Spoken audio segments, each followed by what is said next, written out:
ao mundo. Estamos em constante evolução para acompanhar as mudanças dessa nova era. Nos juntamos com parceiros, com colaboradores, analisamos a nossa trajetória e ajustamos o nosso rumo. Um movimento que aprimora parcerias, redesenha relações e que agora foca na integração de soluções para dar forma ao nosso propósito: aprender, empreender, inovar para prosperar. E se mudamos por dentro, era fundamental mudar por fora, na forma como nos apresentamos, falamos e somos percebidos. Isso quer dizer que repensamos as nossas linguagens, verbal e visual, para refletir melhor o que nós somos, abertos e empáticos, atuais e muito otimistas. Nossa nova marca está mais leve, com formas arredondadas, mais equilibrada e convidativa.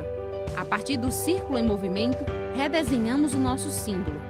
Os arcos que viajam através do tempo e movem-se em todas as direções do conhecimento simbolizam o ensino, a pesquisa e a extensão, a ciência, a arte e a inovação, tripés que alicerçam a nossa história. As setas representam o futuro e o presente, a razão que nos move a continuar a ensinar e a aprender. Nossas cores inspiram e reforçam uma personalidade acolhedora e visionária. Nossa tipografia é moderna e estruturada, próxima, que abraça os objetivos da nossa nova marca. Criamos um sistema flexível, adaptável, vibrante e cheio de possibilidades.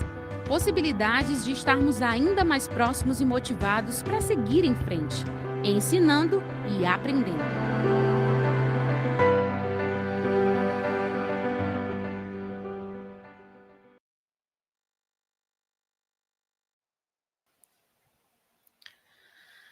Pessoal, mais uma vez, boa tarde a todos e todas. Meu nome é Rafaela Carvalho, eu sou bibliotecária aqui na Unifor.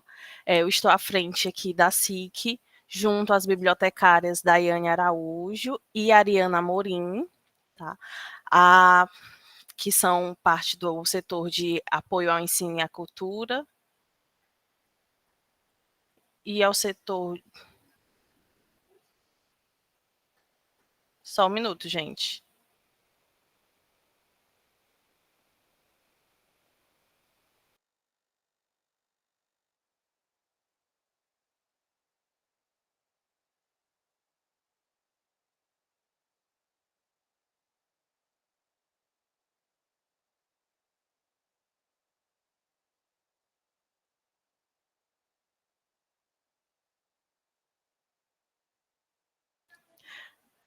Pronto, gente, vamos retomar aqui. Foi só um susto temporário aqui na biblioteca.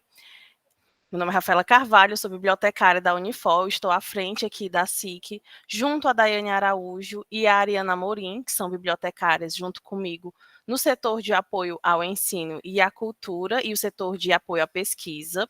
Hoje nós estamos aqui no terceiro dia da nona SIC, né, a Semana de Informação Científica, que é promovida pela Biblioteca Central da Unifor. O tema da SIC deste ano é sobre explorando as metodologias para a pesquisa científica. O nosso evento ele vai apresentar aí à nossa comunidade acadêmica e ao público externo as metodologias de pesquisa científica.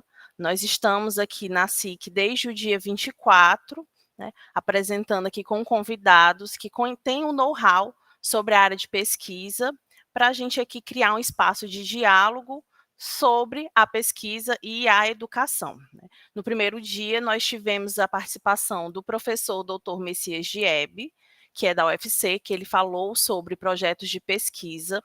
No segundo dia, nós tivemos conosco o professor mestre Ícaro Costa, ele estava tratando sobre metodologia de pesquisa quantitativa, e hoje nós temos o imenso prazer de termos conosco o professor Dr. Jefferson Veras, da UFC, que vai falar sobre metodologia da pesquisa qualitativa. O professor Dr. Jefferson Veras, ele tem doutorado em Ciência da Informação pela Universidade Estadual Paulista, mestrado em Sociologia pela Universidade Federal do Ceará e graduação em Biblioteconomia pela Universidade Federal do Ceará. Ele é professor associado ao Departamento de Ciência da Informação da Universidade Federal do Ceará e professor permanente do Programa de Pós-Graduação em Ciência da Informação. Ele tem experiência em temas relacionados a processos de ensino e aprendizagem, estudos de usuário, práticas informacionais, mediação, estudos sobre memória e patrimônio, política e regime de informação e aspectos históricos e epistemológicos da ciência e da informação. Jefferson, seja bem-vindo à nossa Semana de Informação Científica. É um prazer recebê-lo. É um prazer revê-lo novamente. Só um adendo, o Jefferson foi o meu orientador no mestrado, então é com imenso prazer que eu estou aqui hoje apresentando o Jefferson. É com você, Jefferson. Ok, Rafaela, vocês conseguem me ouvir bem? Tá. Também quero agradecer, né, pelo convite para participar dessa 9ª Semana de Informação Científica aqui da Unifor, e agradecer especialmente à equipe de bibliotecárias e ao bibliotecário também que integra o sistema da Universidade de Fortaleza, né? É sempre uma oportunidade muito boa a gente rever alguns amigos e algumas amigas, né? Em especial a própria Rafaela, a Ariana e vários outros também bibliotecárias que já passaram aqui pelo nosso curso e também pelo nosso programa de pós-graduação. Rever também alguns amigos, né? Algumas amigas como a Cíntia, que é colega aqui do departamento, e conhecer também pessoas novas que são vocês que estão participando aqui da oficina. Pessoal, eu preparei algumas coisas sobre pesquisa qualitativa. Como a Rafaela falou, né? Sou professor aqui na UFC, já faz aí alguns anos, tá? E dentre as disciplinas que eu ministro, uma delas é a metodologia da pesquisa. Então, quando eu recebi o convite para falar um pouquinho sobre pesquisa qualitativa, eu já aceitei, né, de antemão, assim, desde que me convidaram já deu sim, porque é um tema que eu gosto muito, tá? Eu sempre fiz pesquisa qualitativa, né? Então, todas as pesquisas que eu desenvolvi e as que eu desenvolvo atualmente, elas contam com a metodologia, com a abordagem, na verdade, da pesquisa qualitativa. Então, é um tema que, assim, eu me sinto relativamente confortável para falar um pouquinho para vocês, tá? Espero que consiga atender às expectativas e consiga colaborar também, de alguma maneira, com esse interesse em aprender um pouquinho sobre essa abordagem, tá? Eu vou tentar compartilhar aqui a tela com alguns slides que eu fiz, para a gente poder seguir a apresentação. Vou tentar lembrar aqui como é que eu fazia na época da pandemia, né, no ensino remoto. Vocês conseguem ver? Sim. Né? Pronto. Então, pessoal, ó, eu vou falar aqui algumas coisas, né? Vou passar aqui o slide para vocês, tá? Como é que eu estruturei aqui a apresentação, tá certo? Eu estruturei em 3 temas, 3 sessões básicas, tá? Eu sempre gosto de organizar dessa maneira. Então, uma primeira sobre a abordagem qualitativa. A segunda, eu vou apresentar para vocês alguns métodos da pesquisa qualitativa. Não vou conseguir, obviamente, apresentar todos, né? Porque a pesquisa, de modo geral, ela é um mundo, assim, de possibilidades, né? Então, eu escolhi alguns ali dos que são mais utilizados, tá? E na terceira sessão, na terceira parte da minha fala, eu vou falar um pouquinho sobre a relação da pesquisa qualitativa com as demais partes, né? Seja de um projeto de pesquisa ou seja de um TCC. E aí o TCC ele envolve várias modalidades, né? Pode ser uma monografia, pode ser um artigo, como trabalho de conclusão de curso, ou mesmo, em alguns casos, até uma dissertação ou tese, tá? De doutorado.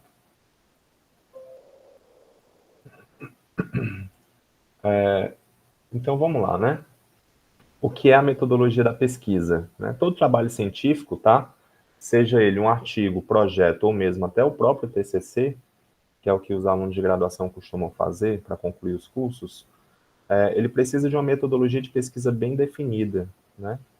E a principal responsabilidade desse componente, tá, é abordar os procedimentos que serão seguidos ao longo da pesquisa, ou que serão seguidos no caso de um projeto, ou que foram seguidos no caso de um TCC, né, que o TCC já vai apresentar ali uma pesquisa concluída, tá? Muitas vezes as pessoas fazem da metodologia, assim, um vilão, né, da pesquisa. Mas eu vejo essa metodologia como a parte mais simples até, tá? Por que que ela, muitas vezes as pessoas entendem a metodologia como uma vilã, né?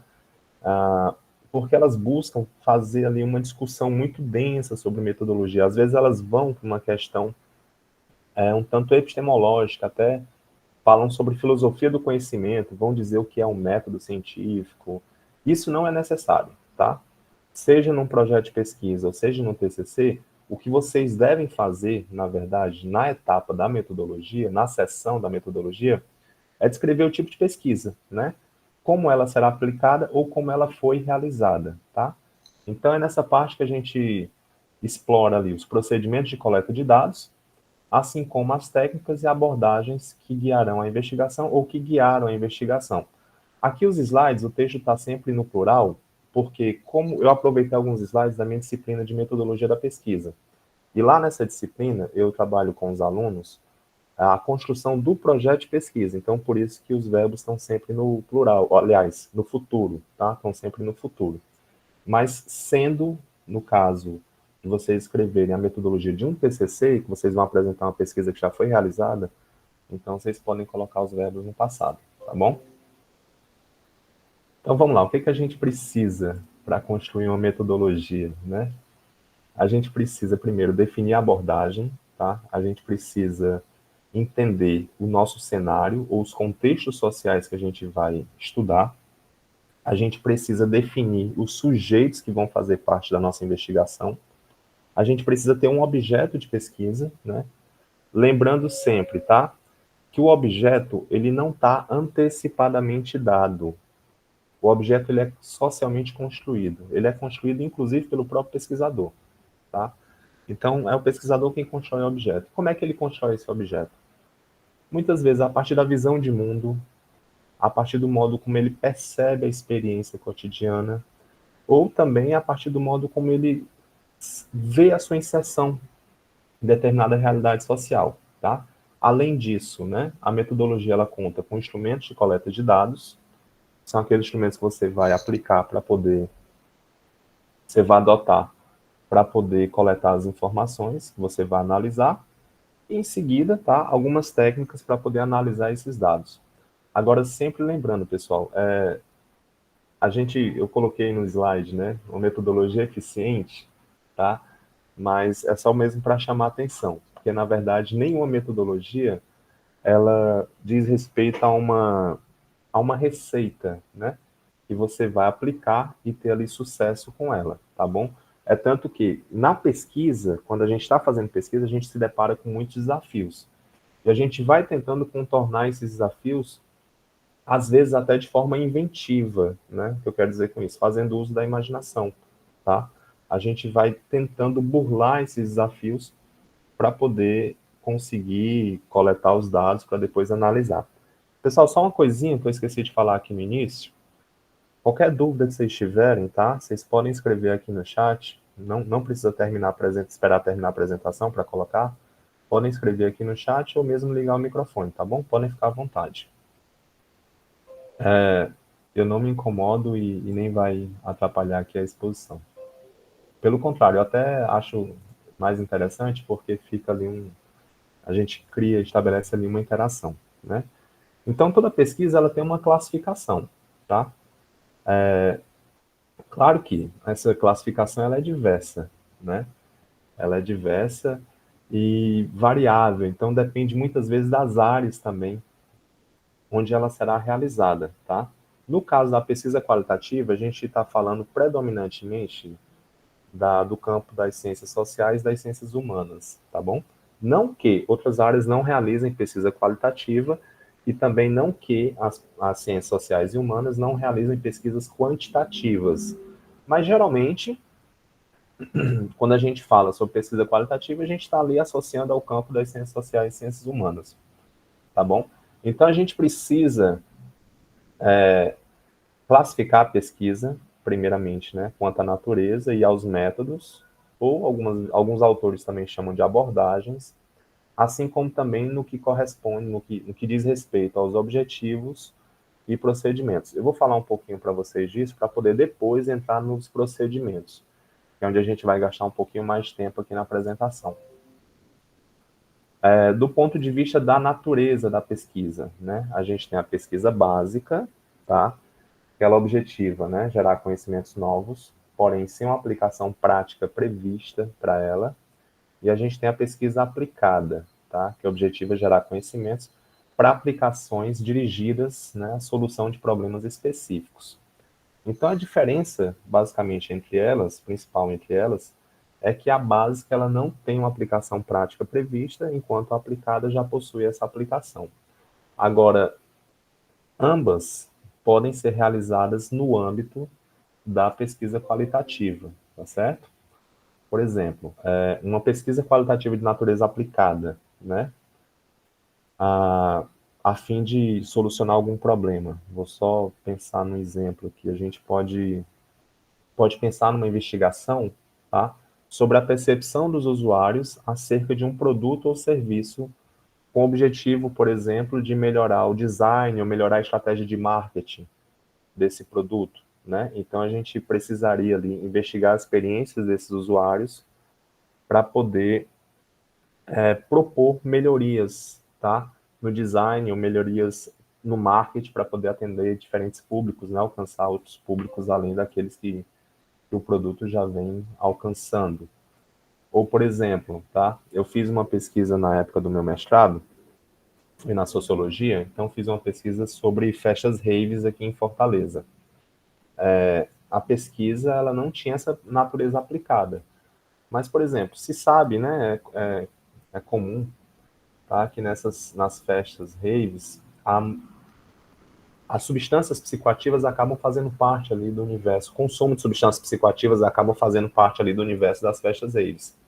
Então, eu poderia fazer uma pesquisa aplicada da seguinte maneira, tá? Estudar ali o universo das festas e propor, por exemplo, uma política pública de saúde para redução de danos, tá? Seria uma pesquisa aplicada, um exemplo de pesquisa aplicada no âmbito da pesquisa qualitativa, né? E aqui é só para a gente poder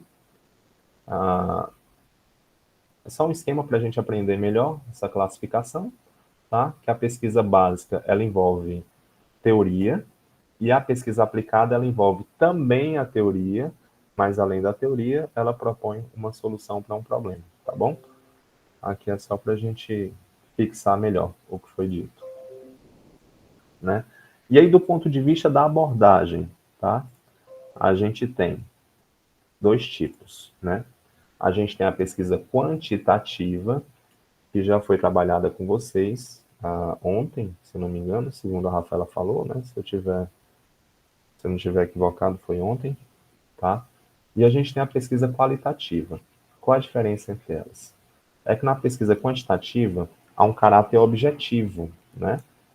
Então, a ideia é quantificar as informações, tá? Quantificar os dados para poder analisá-los de maneira matemática e estatística, né? E tem uma questão fundamental aí, é que na pesquisa quantitativa, geralmente acredita-se que o pesquisador não interfere nos dados, justamente porque eles são aferidos numericamente. Já na pesquisa qualitativa, há um caráter subjetivo muito forte, tá?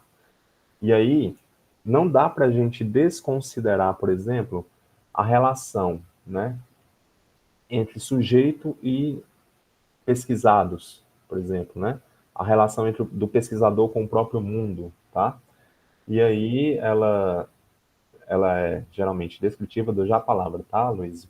Ela é geralmente descritiva, né? E o pesquisador tende a analisar os dados indutivamente. E aí, obviamente, o viés ou bias do pesquisador, o modo como ele enxerga o mundo, questões ideológicas e várias outras, né, pode exercer alguma interferência na análise dos dados. Pois não, Luiz?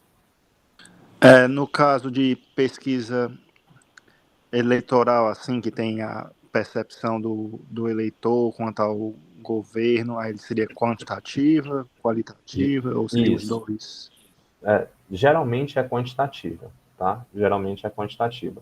Agora, além dessas duas, né, foi até bom você ter colocado, porque eu ia esquecer de mencionar. Mas além dessas duas, há pesquisadores que optam em juntá-las, em fazer uma pesquisa quanti-qualitativa ou quali-quantitativa. E junta as duas abordagens, tá? Mas geralmente pesquisas de intenção de voto, por exemplo, são pesquisas de natureza quantitativa, né? E aí o que a gente tem? Quando é que a pesquisa ela é quanti-qualitativa? Quando é que ela é mista, tá? É quando ela faz uso das duas abordagens. Mas não é só porque a gente usa números, não, tá? Esses números têm que ser usados numa perspectiva estatística.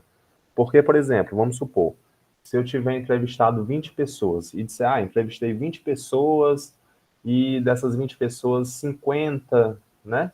Aliás, 50% dessas 20 pessoas eram de tal sexo, 20% tinham tal faixa etária. Isso não significa que a pesquisa é quantitativa, tá certo? Por quê? Porque um primeiro elemento para a gente definir uma pesquisa quantitativa é estabelecer o tamanho da amostra. Então, para isso, a gente vai ter que empregar uma fórmula estatística para poder definir, dentro daquela população, a amostra que seria representativa, né, daquele contingente que a gente quer estudar. Até porque a gente não teria condições de estudar todo mundo. Já na pesquisa qualitativa, que é onde a gente vai focar, a gente não precisa, a gente não persegue essa ideia de representatividade, de generalização dos dados, tá? Por exemplo, eu citei aqui o caso da pesquisa que eu fiz sobre as festas raves lá atrás, há muito tempo atrás, em 2008, no mestrado. Então, aquela pesquisa se referia às pessoas que eu entrevistei. Não posso generalizar para todas as raves que ocorriam em Fortaleza ou para todo mundo que frequentava as festas em Fortaleza, tá? Então, essa é uma característica que difere a pesquisa qualitativa da quantitativa. Que a quantitativa ela busca uma generalização e a qualitativa já não persegue essa generalização. Ok?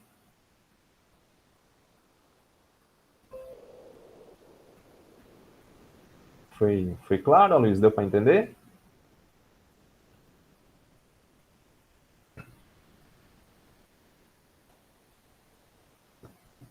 Tá, então vamos seguir aqui. Então, na abordagem qualitativa, por exemplo, a gente não busca explicar os fenômenos, tá? A gente busca interpretá-los. Eu sempre dou um exemplo em sala de aula, que é o caso da violência, né? Como é que a gente explica a violência? Não tem como a gente explicar o fenômeno da violência. O que a gente pode é interpretar. Até porque a violência ela está relacionada a um contexto sócio-histórico, tá? Já dizia Pierre Clastres, por exemplo, que não há sociedade sem violência.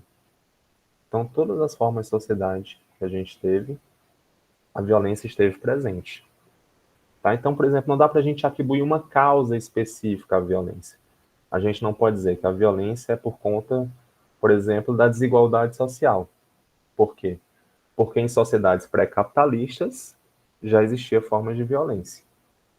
Tá? Então, o que a gente busca? Por exemplo, se a gente estiver estudando o fenômeno da violência, a gente vai buscar interpretar, compreender aquele fenômeno a partir de uma determinada realidade social e histórica específica, né? Por isso que a gente vai fazer ali um recorte da pesquisa. E esse recorte, muitas vezes, ele é espacial. Vamos supor, vou estudar a violência em Fortaleza, tá? Recorte espacial. E também um recorte temporal. Eu vou estudar a violência em Fortaleza a partir dos anos 2020, por exemplo. De 2020 a 2024. Então, a gente sempre está ali delimitando ao máximo. Na pesquisa qualitativa, a gente está sempre ali delimitando ao máximo justamente para fugir dessa generalização, né? Em decorrência disso, tá? O processo de investigação na pesquisa qualitativa, ele é descritivo ou exploratório, raramente explicativo. Não vou explicar a violência, né? Então, vou descrever, eu vou explorar as causas da violência naquele contexto, tá certo? Mas eu não vou ter como explicar isso de modo categórico, né? Afirmar ou fornecer uma explicação absoluta, tá bom? E aí, como está dito aqui no finalzinho, né? Não ambiciona generalizações. Pois não, Aloysio? Então, as explicativas ficariam para as pesquisas quantitativas, o caráter explicativo. Isso, perfeito. Por isso que as pesquisas quantitativas elas já têm esse caráter explicativo, porque elas já buscam essa generalização, né? No caso da pesquisa qualitativa, não. Tá? A gente busca interpretar. É tanto que, quando a gente vai formular os verbos para os objetivos, né? Tipo, interpretar tal coisa, analisar, compreender. Então, a gente já usa verbos que levem para uma vertente da pesquisa qualitativa. Quando a gente está fazendo uma pesquisa quantitativa, a gente já usa verbos que levem para a vertente da pesquisa quantitativa. Explicar, relacionar numericamente, estatisticamente, e assim por diante. E aí, do ponto de vista dos objetivos, né? A pesquisa ela pode ser exploratória, pode ser descritiva e pode ser também explicativa. Aliás, ou explicativa, né? Melhor falando, ou explicativa. No caso da pesquisa qualitativa, a gente geralmente fica com essas duas aqui. A pesquisa qualitativa ou ela é exploratória ou ela é descritiva. E no caso da pesquisa quantitativa, geralmente ela é explicativa, tá? E aí eu vou passar aqui esse slide para a gente não se demorar tanto nele. Até porque a gente já está aqui com meia hora mais ou menos, né, Rafaela? A Rafaela vai controlando o tempo aqui. Eu disse para a Ariana que eu fazia a gestão do tempo, mas eu acho que eu não vou conseguir, não. Vocês vão me controlando aí. Pode deixar, Jefferson. Então, pessoal, aqui é só um quadrozinho para vocês. É porque eu preparei aqui alguns slides, eu estou vendo que a gente ainda está na primeira parte deles. Então, aqui é só um quadro para a gente poder ver de modo didático, né, essa classificação da pesquisa. Sempre que você for fazer um projeto, for fazer um artigo, né, uma monografia, aí você vai dizer, a minha pesquisa, o tipo da minha pesquisa é quanto à natureza básica ou aplicada, que tem pura, mas pode ser básica, tá? Então, básica ou aplicada, quanto à abordagem, né? Ela é quantitativa, qualitativa ou mista, que é quanti-quali, né? E quanto aos objetivos, ela é exploratória, descritiva ou explicativa. Quando eu estou dando aula para os meus alunos, com muita frequência vem aquela pergunta, né? Eu posso dizer que a minha pesquisa, por exemplo, quanto aos objetivos, ela é exploratória e descritiva? Ou ela é exploratória e explicativa? Pode. Agora, eu não aconselho, tá? Eu não aconselho. Pode sim, Débora, pode ficar à vontade, tá? Agora, eu não aconselho. Por quê? Porque nessa etapa inicial, ali da pesquisa, o ideal é que a gente aprenda o básico de forma que a gente tenha ali certo domínio sobre ele. Então, vamos abordar a pesquisa só de maneira exploratória? Vamos abordar a pesquisa só de maneira descritiva, só de maneira explicativa, né? Eu prefiro assim. Deixa para quando a gente estiver bem mais avançado na experiência de pesquisa, poder mesclar as coisas. Porque também faz parte, tá? Como eu falei, né? A pesquisa é um ato inventivo. Ela é um ato de imaginação do próprio pesquisador. Então faz parte a gente misturar, mesclar, tentar ali novos caminhos, tá? Mas no início, se a gente estiver ali na graduação, num TCC, ou num projeto de pesquisa para o TCC, então o ideal é que a gente escolha apenas um, tá bom? Para a gente não confundir um pouco a cabeça, né? Vou só ler aqui a pergunta da Débora. Sim, Débora, também cabe. Agora, varia muito em relação à área. Por exemplo, na área em que eu atuo, na ciência da informação, Então, geralmente, se cobra, né, que essa metodologia ela venha bem explicada, tá? Passo a passo ali, né? Geralmente com esses 3 elementos, quanto à natureza, quanto à abordagem, quanto... Aliás, na verdade são 4, tá? Eu vou começar a apresentar o quarto no próximo slide, então. Quanto à natureza, quanto à abordagem, quanto aos objetivos e quanto aos procedimentos. Na minha área se cobra bastante. Agora, por exemplo, se você estiver fazendo uma pesquisa antropológica, né, que eu já fiz uma pesquisa antropológica, então, geralmente não se cobra, até porque o estilo do texto ele é diferente. Você não tem, por exemplo, ali, uma seção só para o referencial teórico, uma seção só para metodologia e outra seção para análise dos dados. As 3 coisas, ou todos os elementos da pesquisa acabam vindo ali misturados, né? Acabam vindo entremeados no próprio texto. Então, tem uma certa diferença ali. Mas, no geral, quando a gente observa pesquisas na área da educação, na área da psicologia, na própria ciência da informação, então isso vem bem divididozinho, tá? E geralmente é assim que os manuais de metodologia recomendam, aqueles livros de metodologia que a gente costuma estudar nas disciplinas, né? O livro da Lacatos, da Marconi, o livro do Gil, José Carlos Coste, e por aí vai, tá? E aí, Leandro, né? Pode perguntar, Leandro. Oi, boa tarde, professor. Você me escuta bem? Sim, perfeito. Por favor, nos slides anteriores, o texto dizia que uma pesquisa descritiva, lá no finalzinho dizia, em geral, a forma de levantamento com amostras grandes e representativas para produzir generalizações. Mas a gente pode pensar numa pesquisa qualitativa, também descritiva. Também, pode. Uhum. Pode, perfeito, viu?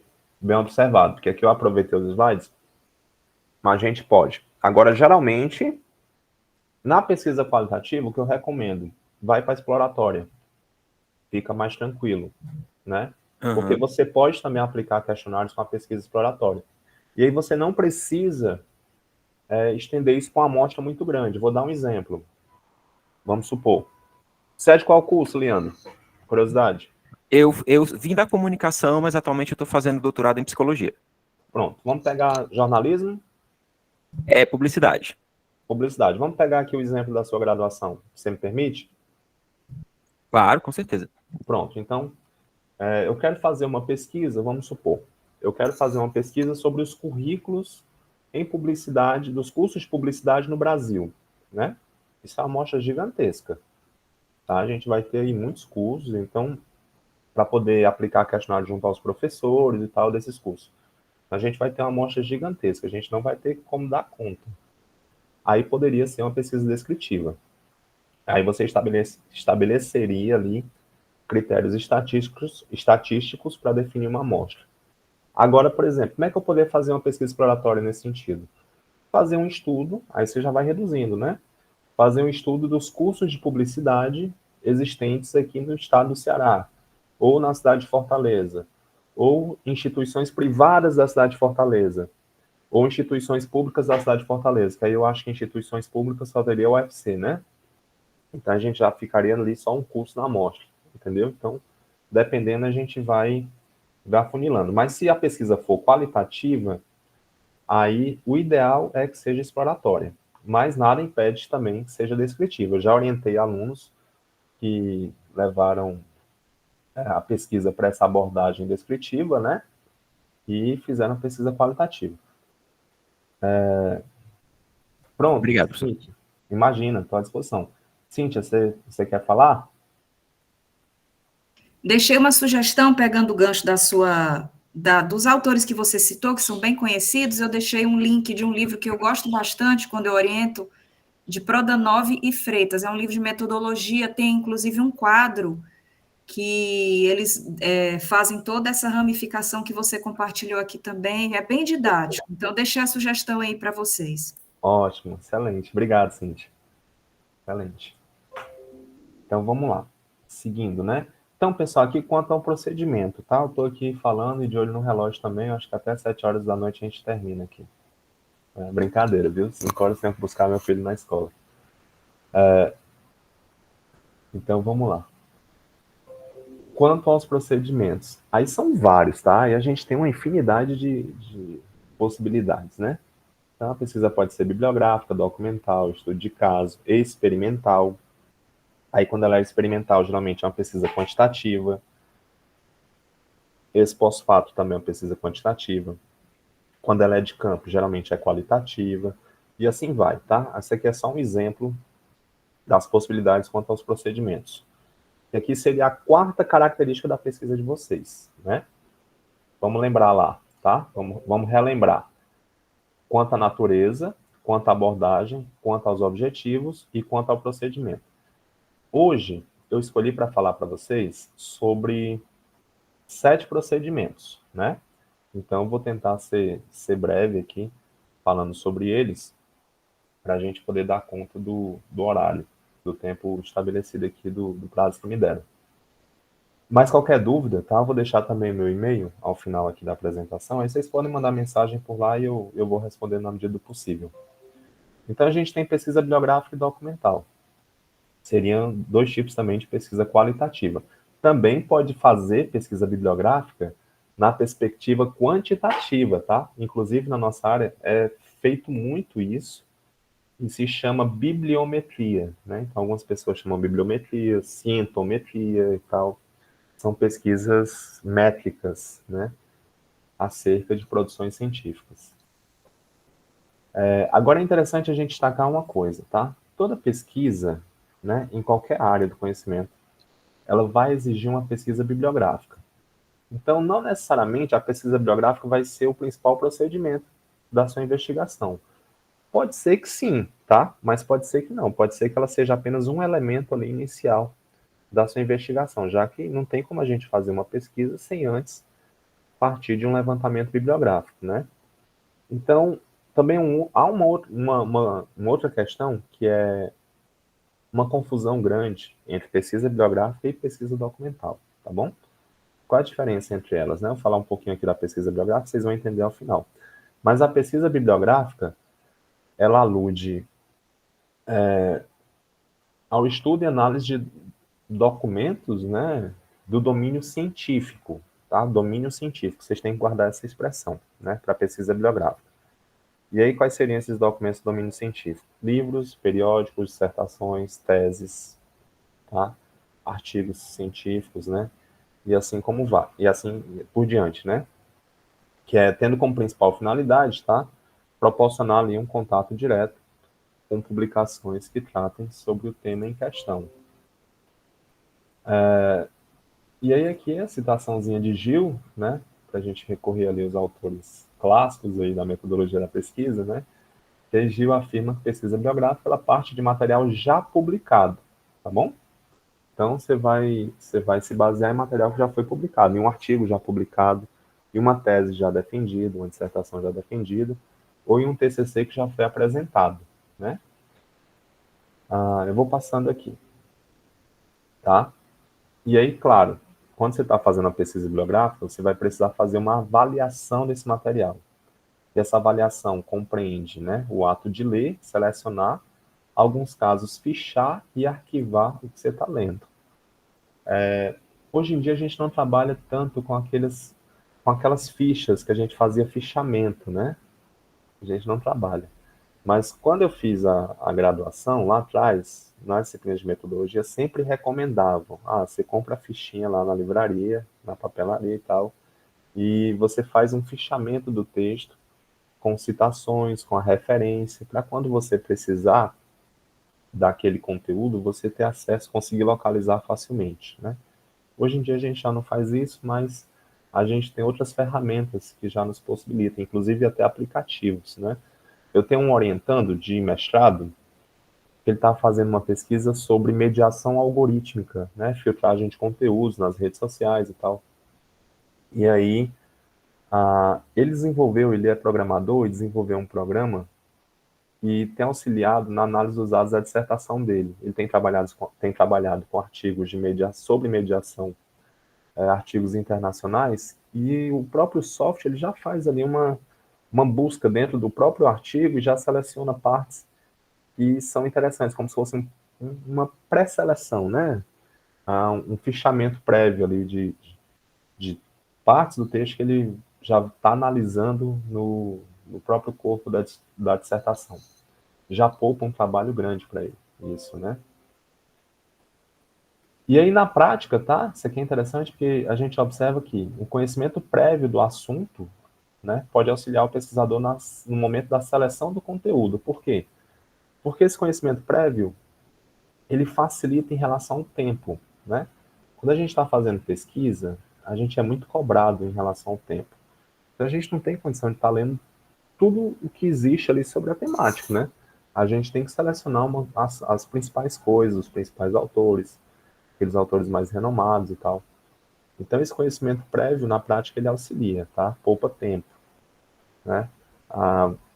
Quando você está fazendo pesquisa, você tem que selecionar o que você vai ler, né? Você pega um livro organizado, por exemplo, você não vai ler aquele livro, você não precisa ler aquele livro como se estivesse lendo um romance, do início ao fim. Você já seleciona alguns capítulos, você pode ir pulando partes, sem problema algum, né? Para poder aproveitar o que for interessante aos objetivos da sua pesquisa, tá? E a pesquisa bibliográfica, né? Ela tem 3 objetivos, tá?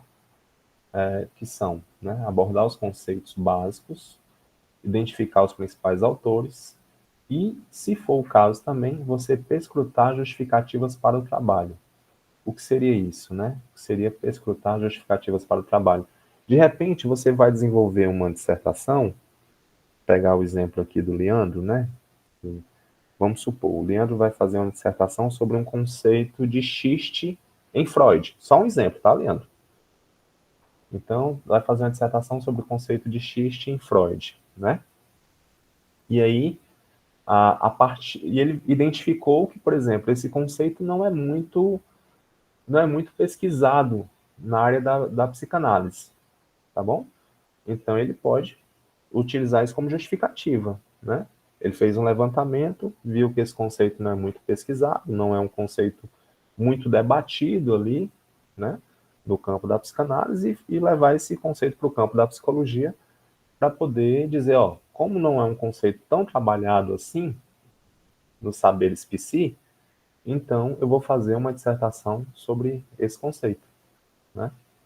Vou fazer a minha pesquisa sobre isso, tá? É isso que eu quero dizer com perscrutar justificativas para o trabalho. E aqui, segundo Marconi, né, e Lacatus, segundo a Marconi e a Lacatus, a gente tem 8 fases, que são bem simples, tá? Escolha do tema, elaboração de um plano de trabalho, identificação do material que você vai utilizar, você localiza, compila, faz a leitura e ficha desse material, e em seguida se analisa, interpreta, né, e vai dando a redação final. Isso na pesquisa bibliográfica, tá, pessoal? E aí a gente tem na pesquisa bibliográfica fontes primárias, fontes secundárias e fontes terciárias, né? Fontes primárias, tá? São aqueles trabalhos originais e publicados pela primeira vez pelos autores, como teses, livros, relatórios de pesquisa, e assim vai. Fontes secundárias, trabalhos não originais, mas que citam trabalhos originais, tá? Artigos de revisão bibliográfica, por exemplo. Então, vamos supor, pegando o exemplo lá da pesquisa sobre o conceito de xiste, né?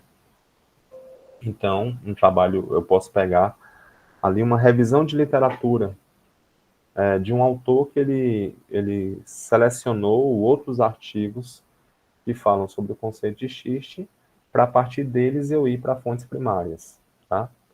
Ou, também, se for o caso, a gente pode recorrer a fontes terciárias, que são isso, né?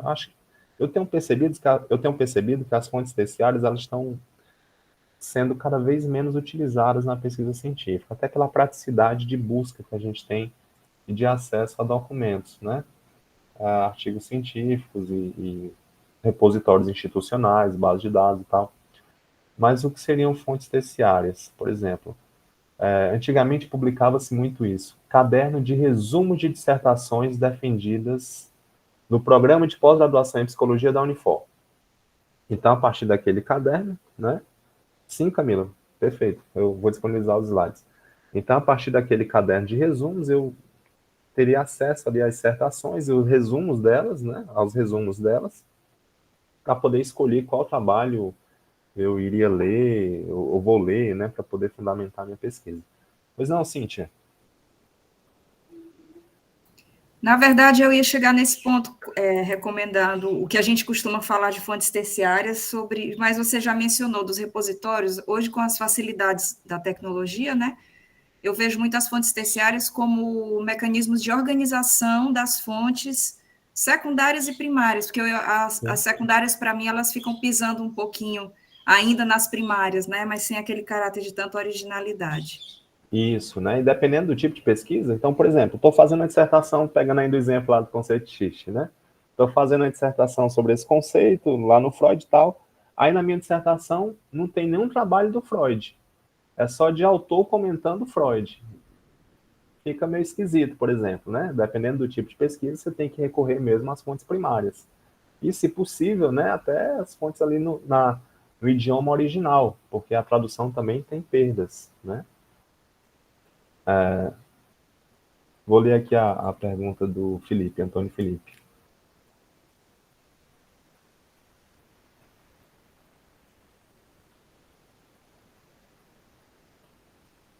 Uma dissertação que trata de uma ou mais obras de um autor que quero referenciar. Pode se tratar de uma revisão bibliográfica, uma fonte, portanto, uma fonte secundária. Depende, Antônio Felipe. Na verdade, aqui eu estou percebendo o seguinte, porque você não vai só revisitar os conceitos, ou só revisitar o autor. Você vai ter que trazer alguma coisa nova sobre aquele contexto, né? Então, vamos supor, eu quero fazer uma pesquisa sobre, só um exemplo, tá, pessoal? É o que me veio à mente agora.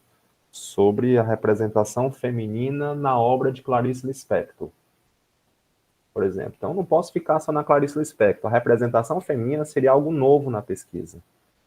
E sendo algo novo, a sua dissertação já seria uma fonte primária. Entendeu?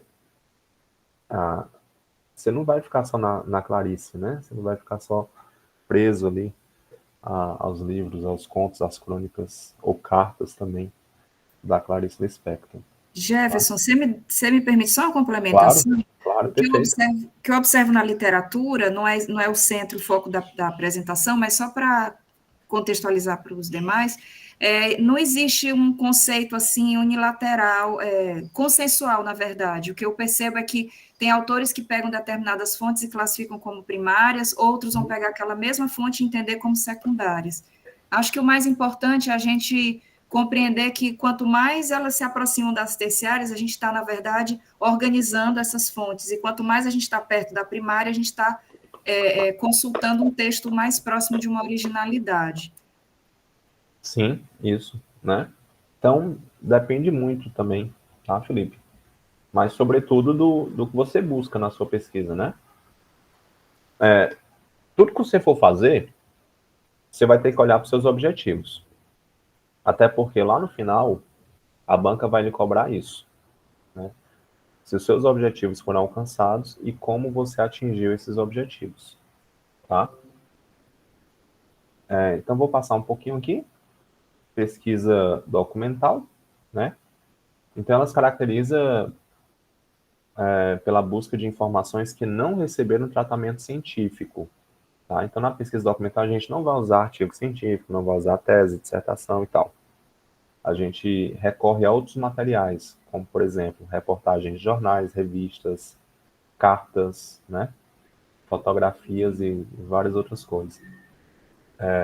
Eu lembro aqui da pesquisa do Gilberto Freire, né? Então, quando ele vai fazer uma leitura ali no Brasil Colônia, ele pega várias coisas, inclusive cartas, né? Ele faz uso de cartas, faz uso inclusive de receitas de bolo. Tem um livro dele fantástico sobre o açúcar, né? Ele faz uso ali de receitas de bolo e tal. Seria um tipo de pesquisa documental, tá? Vou passar esse slide, né? Então, na pesquisa documental a gente tem ali dados primários, e a gente pode recorrer a arquivos públicos, né, ou documentos oficiais, como diário oficial, revistas, boletins estatísticos, documentos particulares, eu achei isso interessante, né, jornais impressos, arquivos privados ou coleções especiais, tá? Eu tenho uma orientanda que ela é bibliotecária da Unifor também, que ela está fazendo uma pesquisa de mestrado, né? Muito interessante, sobre as dedicatórias manuscritas nos livros da Raquel de Queiroz, né, que fazem parte aí do acervo de obras raras da Unifor, né? E aí a gente tem fontes documentais não escritas também, como relatos orais, produções audiovisuais e etc. Tá? E aí, o que a gente deve levar em conta na seleção desses documentos? O contexto histórico, que diz respeito ao universo social e político, no qual aquele documento foi produzido, os interesses, né, relacionados à produção do documento, até porque todo documento ele tem uma intencionalidade, né? Não existe documento inócuo, como já dizia ali Jacques Legoff, tá? Autenticidade e confiabilidade, então a gente tem que verificar a procedência do documento, a forma como ele foi produzido, e também a natureza, né? Se é um documento de natureza histórica, demográfica, religiosa, e assim por diante, tá? E aí na pesquisa documental, a gente tem uma análise, né? Ela requer uma análise. A gente não vai apenas mencionar fatos, porque só isso não vai responder a um problema de pesquisa, tá? O pesquisador deve interpretar esses fatos, né? E, se possível, ali, realizar inferências lógicas, determinar tendências, e assim por diante. Então, a gente precisa de um contexto para poder entender a produção daquele documento, né? E utilizá-lo também na pesquisa, tá? Para justificar a sua utilização na pesquisa. Pessoal, deixa eu fazer uma perguntinha rápida aqui a quem está mediando, a Rafaela. Rafaela, dá tempo eu falar mais um pouquinho? Dá, Jefferson, não pode se estender um pouquinho, não se preocupe, não. Tá, tudo bem. Eu tinha prometido à Ariana que ia cumprir o prazo, mas eu acho que eu falhei na minha promessa. A gente já sabia que isso ia acontecer. Já estavam prevendo, né? Vocês, tá certo. Então, pessoal, vou falar aqui sobre outra abordagem, que é análise de discurso e análise de conteúdo. Eu vou tentar ser breve também, mas assim, sempre me colocando à disposição, vocês podem mandar e-mail, a gente conversar, enfim, a gente pode ver outras maneiras também de comunicação. E aí, há também, da mesma maneira que há entre pesquisa biográfica e pesquisa documental, há um certo equívoco, né, entre análise de discurso e análise de conteúdo. As pessoas acham que é a mesma coisa, mas não são, tá? E também é interessante a gente destacar que não há uma única linha, ou como os autores preferem dizer, né, uma única escola de análise de discurso, tá? Mas a gente tem ali um certo predomínio da escola francesa, representada principalmente por Menguinot, Péchet e também até mesmo Foucault, tá? Que é um autor que eu gosto muito. E aí eu vou ler aqui uma citação que eu acho interessante, né, para a gente entender o que é o discurso, porque não necessariamente o discurso diz respeito à fala, tá bom? O discurso tem uma noção mais abrangente do que fala, né? O discurso, você tomar o discurso como objeto, né, é você partir da ideia de que a linguagem, ela não é um meio neutro, tá, de refletir ou descrever o mundo, mas na verdade a linguagem ela atua na construção da vida social, tá bom? Então acho que esse é um elemento chave para a gente poder entender a importância da análise do discurso. Por conta disso, linguagem vai muito além, né, da linguagem escrita ou da linguagem falada, tá? É numa concepção ampla. Por exemplo, uma fotografia pode ser uma linguagem, um gesto pode ser uma linguagem, tá? Assim como também pode ser um discurso, né? Um filme, tá? Um filme é uma linguagem, é um discurso, uma música e assim por diante. E aí a gente tem aqui algumas questões, né, da análise do discurso. É que ela tem ali uma influência forte da linguística, tá? justamente porque ela desloca a noção de fala para o discurso. Ela tem uma influência também do materialismo histórico, né? A partir do momento que ela acaba dando uma força para o próprio conceito de ideologia, tá?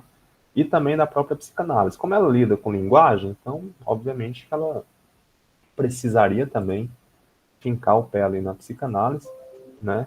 E trabalhar um pouco ali com a noção de inconsciente, tá? Então, o objetivo principal da análise de discurso é compreender os sentidos estabelecidos em diferentes formas de produção discursiva, sejam elas verbais e não verbais, né? E aí, como eu falei, verbais e não verbais envolveria texto, imagem, fotografia, linguagem corporal, música e assim por diante, tá? Na análise do discurso, a gente lida com o sentido, né? Não é com o conteúdo em si, mas com o sentido. Por isso que a gente tem ali os 3 elementos. A gente tem a questão da ideologia, que é onde fica o sujeito. A gente tem a questão do materialismo histórico, ou da questão do contexto social. E é no sentido que reside também a questão da linguagem, tá? E aí cabe ao pesquisador, né? Sair ou buscar, tá? E além do que está enunciado, e buscar o enunciável, né? E esse enunciável a gente tenta apreender ali por meio da interpretação, né? Sempre fazendo essa interpretação com base em condições sociais, históricas e até mesmo econômicas, tá? Vou passar aqui, vou passar para a gente ir para análise de conteúdo, né? Então, análise de conteúdo, tá? A gente, o surgimento dela geralmente é atribuído ali no início do século XX, nos Estados Unidos, né? E é interessante porque quando a gente fala de análise de conteúdo, eu lembro daquela pergunta do Aloysio, né? Eu não sou muito bom com nomes não, mas é porque o Aloysio está aqui na página inicial, então eu já lembrei, viu, Aloysio? E a gente lembra daquela pergunta lá do Aloysio, porque na análise de conteúdo, o que motivou o seu surgimento foi justamente estudar o discurso político, né? E aí o objetivo era estabelecer ali uma semântica e estatística do discurso político, né? Analisar quantitativamente esse discurso político. Então, de início, a análise de conteúdo ela surgiu com uma abordagem quantitativa, tá? Onde se buscava aprender ali a frequência, né, de determinadas características que se repetiam em determinado conteúdo. Aqui a gente tem uma diferença entre conteúdo e discurso, tá? Porque na análise de conteúdo a gente vai se prender ao texto em si, né? Ao que está posto ali no texto. Na análise do discurso, é o que está nas entrelinhas. Não é o que está posto. É o que não é o que está enunciado, é o que seria enunciável, né? É o que estaria nas entrelinhas, que estaria escondido ali, tá? Mas, recentemente, também a gente já admite, né, a realização da análise de conteúdo na perspectiva qualitativa. Tem muitas pesquisas aí, se eu não me engano, até a pesquisa da Rafaela, né, Rafaela? Foi análise de conteúdo numa abordagem mais qualitativa, né? Sim, foi uma análise de conteúdo e foi uma pesquisa descritiva. Descritiva quanto aos objetivos, né? Isso, perfeito. Bem lembrado, ó. E aí, esse modelo da análise de conteúdo surgiu a partir de um autor, né? Acho que até o Leandro deve conhecer, que é um autor lá da teoria da comunicação, da escola funcionalista, né? Que é Laswell, né? Que ele se utilizou da técnica da análise de conteúdo para poder analisar peças da propaganda nazista, tá? Para identificar ali mecanismos de persuasão que eram utilizados para conquistar o apoio da população alemã a Hitler, né? E aí a gente tem aqui esse modelo de Laswell, tá? Que a gente tem o emissor, mensagem, meio, receptor, impacto, né? E aí, aqui está em português de Portugal, tá? E aí, no caso da análise de conteúdo, a gente vai focar na mensagem, né? O que diz a mensagem, tá? Então, basicamente é isso. O que diz a mensagem. E aí ela tem ali uma perspectiva um tanto mais objetiva, tá? Na análise de conteúdo, a gente tenta ali estabelecer um limite maior entre o pesquisador, né, e o fenômeno que ele está pesquisando, diferentemente da análise de discurso, que o pesquisador já tem um contato maior, ele já tem uma interferência, estabelece uma interferência maior no fenômeno, né? E aqui, segundo a É que ele Minayo, precisa, Jefferson, é que na pois não, curso ele precisa da teoria, né? No conteúdo eu só relato, né? Assim, não, a no gente tem, discurso eu preciso entender de teoria. mas Catarina, na análise de conteúdo a gente também tem uma teoria, tanto que eu vou até falar agora, que a gente se baseia, eu tenho um outro aluno agora que ele está propondo uma análise de conteúdo para além da Bardan, que é essa autora que está mencionada aqui no slide. Mas, geralmente, na análise de conteúdo, a gente vai lá para Laurence Bardan e foca nela, né? Que ela estabelece essas etapas aqui. Então, a gente tem uma teoria também, tá? Porque a característica da pesquisa científica é investigar uma realidade de maneira sistemática, né? Essa é a principal diferença dela do tipo de conhecimento, né? Do conhecimento científico para o conhecimento de senso comum, para o conhecimento religioso, que a gente não tem ali uma sistematização na investigação, assim como a gente também não tem uma precisão da linguagem. Por exemplo, né, abrindo um parêntese aqui. No senso comum, eu posso dizer, a água, quando esfria suficientemente, ela congela. Mas esfriar suficientemente não é preciso. Na linguagem científica, eu tenho que dizer, a água, quando esfria e atinge, sei lá, 0 grau, ela vai congelar.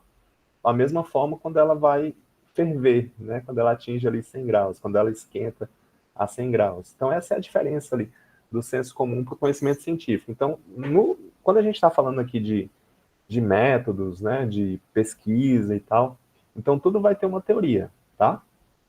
Tudo vai ter uma teoria. A diferença é que, na análise de conteúdo, a gente se prende ao que está posto num texto. Né? Eu vou até fazer.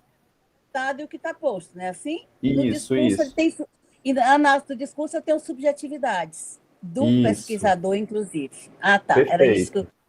É muito mais sutil, né? É muito mais sutil. Eu gosto muito da análise de discurso. Ela é muito sutil. Dá para a gente fazer muita coisa bacana. Eu também, até poética. É científica, mas pode ser poética também. Exato, exato. Eu gosto também por causa disso. Né? E aí a gente tem ali três fases, basicamente, né? Resumidas ali. São as fases que a Bardan coloca, tá? Laurence Bardan. Né? Que a pré-análise é bem parecida com a pesquisa bibliográfica, tá? Com a pesquisa documental também. Você vai fazer uma pré-análise, vai fazer uma leitura geral ali do material, depois você vai explorar o material mais a fundo e, por fim, você vai fazer um tratamento dos resultados, né? Para poder fazer a interpretação, tá? Isso porque você vai construir categorias, né? Já digo que são isso, que são essas categorias, tá? Você vai construir categorias, né? E aí você pode fazer uma dedução frequencial do texto, ou seja, eu vou tentar identificar quantas vezes determinadas palavras aparecem no texto, para, a partir daquelas palavras, eu construir categorias, né, estatísticas ou matemáticas, em uma perspectiva numérica, tá? Ou categorias temáticas, né? E eu vou tentar localizar não as palavras em si, literalmente falando, mas os signos aos quais elas remetem, né? Então, vou dar um exemplo aqui para poder facilitar, tá bom? Vamos supor, né? Estou pensando aqui, vamos supor que eu vou fazer uma pesquisa sobre a representação de gênero em anúncios publicitários televisivos, tá? Vamos pensar isso aqui. Então, como é que eu selecionaria esse material? Como é que eu faria essa primeira etapa, né, da análise de conteúdo? Primeiro eu teria que assistir anúncios televisivos, né, voltados para, vamos supor, para o público feminino, ou de gênero, de modo geral, tá? Não só feminino, mas vamos botar de modo geral, em diferentes horários, em diferentes canais, tá bom? E aí eu poderia também ver os anúncios em que ocorrem interações entre homem e mulher, né? Para poder fazer esse estudo sobre representação dos papéis de gênero, tá bom? E aí, quais categorias, a partir desses anúncios, quais categorias eu poderia estabelecer? Tá? Eu estou formulando aqui agora. Quais categorias eu poderia estabelecer? Vamos supor. Eu poderia estabelecer os papéis de gênero tradicionais, papel tradicional do masculino, do feminino, ou poderia estabelecer o empoderamento feminino, ou poderia estabelecer como a masculinidade é representada nessa publicidade, ou como há uma representação de uma certa masculinidade tóxica nessa publicidade, e assim por diante. Então, seriam essas categorias. É como se fossem subseções, né? Eu citei aqui 4, né? Se não me falha a memória. Citei aqui 4, então é como se fossem subseções da minha análise de dados, tá? Representação do feminino, empoderamento, representação da masculinidade tóxica, por exemplo, né? A partir dos comerciais, a partir da interação entre as personagens que aparecem nesses comerciais, tá? Seria um exemplo de análise de conteúdo a partir de categorias temáticas, né? Se fosse por categoria frequencial, eu teria que estabelecer ali medir, né? Quantas vezes as palavras homem, palavra mulher, feminino, masculino aparecem nesses comerciais para poder fazer análise, tá? Seria basicamente isso, né? Então, uma diferença importante entre análise de conteúdo e análise de discurso é o modo de apreensão do objeto, tá? É basicamente isso, né? Na análise de conteúdo, a gente tem um texto ali posto, e a gente vai se centrar naquele texto, e na análise de conteúdo, a gente vai tentar identificar o enunciável, o que está por trás, o que estaria nas entrelinhas. É basicamente isso. Geralmente, lá com os meus alunos, quando eu estou ministrando esses conteúdos para eles, eu costumo fazer um breve exercício, tá? E aí, eu trouxe para vocês aqui o exercício que eu já faço com eles. Eu trouxe aqui essa reportagem, tá? Essa reportagem saiu há uns 3 anos, né? Na época lá da pandemia. Tá certo? Então, a chamada da reportagem diz o seguinte, né? Campanha de Carlos Bolsonaro recebeu doações de 63 beneficiários de auxílio emergencial. Defesa do vereador disse que não teria como verificar se doador é ou não beneficiário do programa. Aí eu vou querer que vocês falem aqui, tá? Quem puder falar. Ou quem quiser também. No máximo 2 pessoas ou 3, tá? A partir dessa chamada, o que a gente pode interpretar? Se a gente fosse fazer uma análise de discurso da chamada da matéria.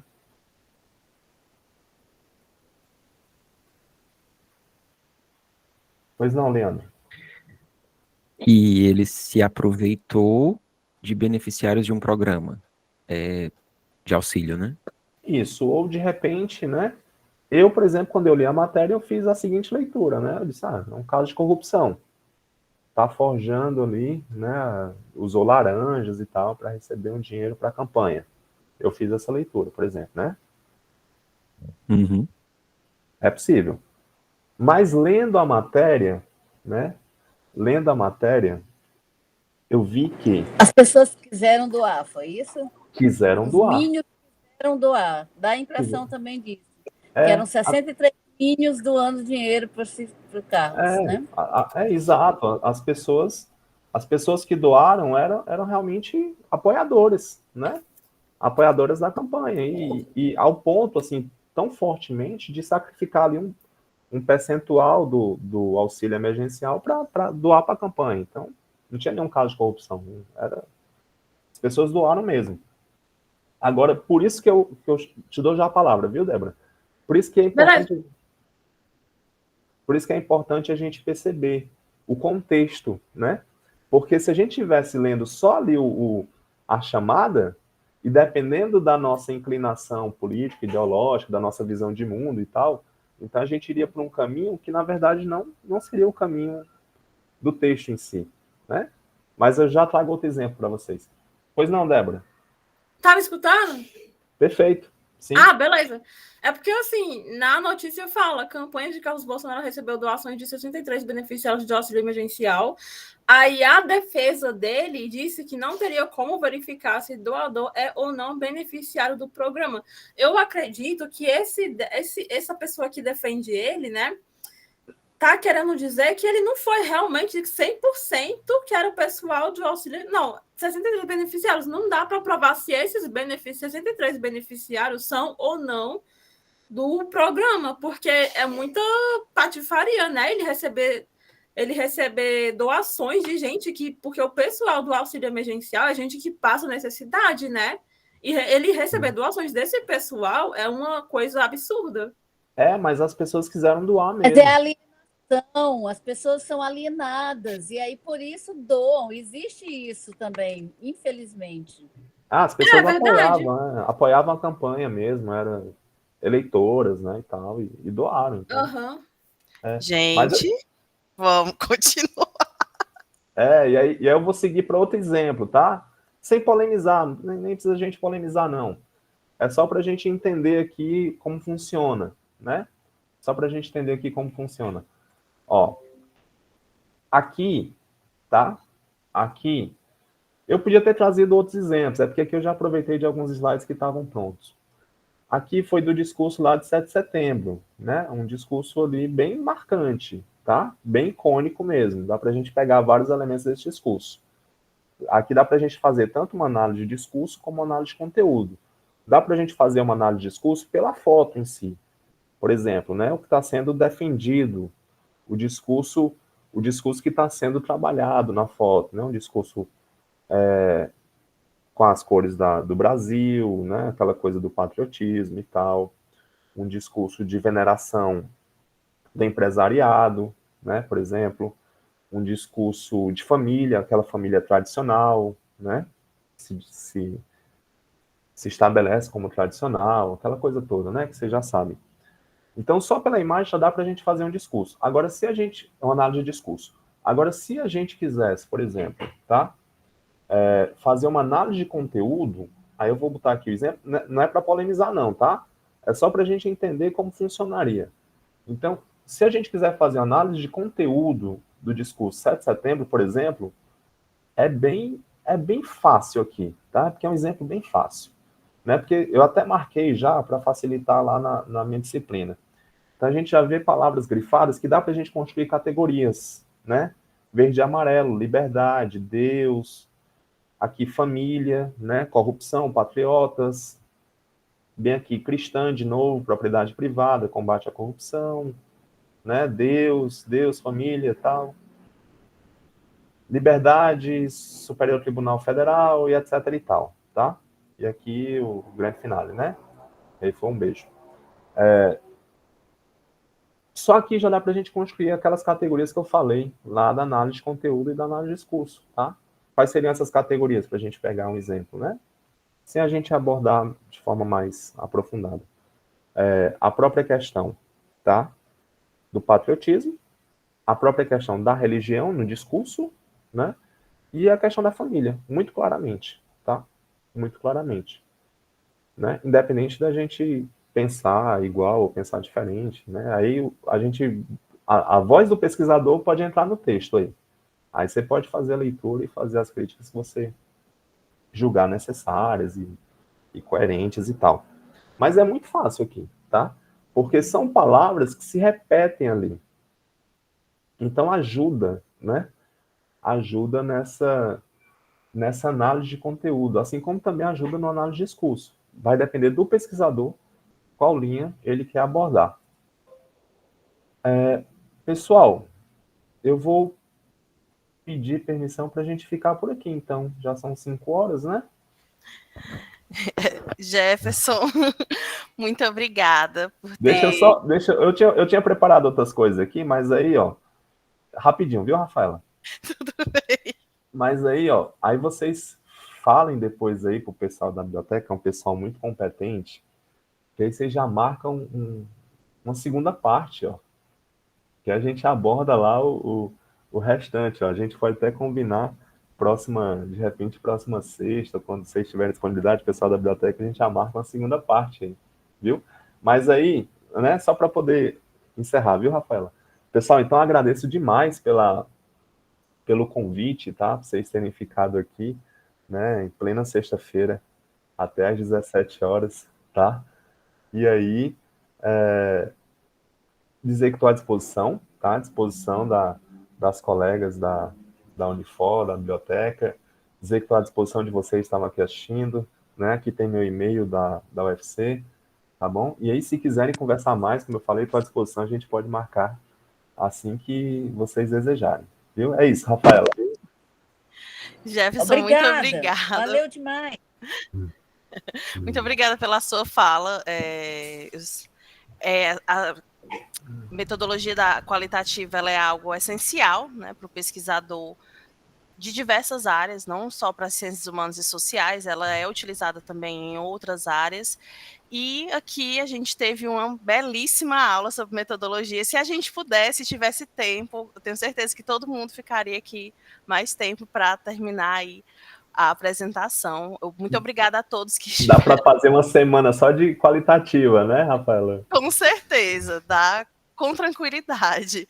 Muito obrigada a todos que estiveram presentes também na 9ª semana de informação científica, tá? Eu já vou deixar aqui o convite para a próxima SIC, no 2º semestre. A gente tem novamente, o Jefferson já está convidado para vir apresentar a segunda parte. Tá? Depois a gente vai divulgar as datas. E agora a gente vai realizar o sorteio do brinde de quem respondeu aí o formulário de frequência. Quem não respondeu, por favor, responda. A gente colocou aí no chat, tá? E a gente vai começar agora o sorteio. Daiane, pode assumir? Pronto, gente, boa tarde. Nós tivemos aqui na lista de presença 99 respostas. Vou colocar aqui no sorteador do número 2, né, sem contar com a primeira linha do formulário, que é o título, e sortear aqui juntos, né, para a gente saber quem é essa pessoa que vai receber esse brinde aqui da Unifor. Número 3, e aí eu vou aqui na planilha das respostas. Número 3, nós temos Elisa Mara Silveira de Oliveira. Estás aqui ainda na sala com a gente? Acho que não, mas aí a gente vai entrar em contato com ela, tá? Para ela vir retirar o brinde dela aqui na biblioteca da Unifor. Mais uma vez, agradecer a todos, agradecer ao Jefferson, e muito obrigada a todos que estiveram presentes até agora. Pessoal, boa tarde. Obrigado, pessoal. Boa tarde, tchau, né? Sextou, né? Sextou. Bom final de semana a todos, gente. Tchau, tchau. Obrigado. Tchau, tchau.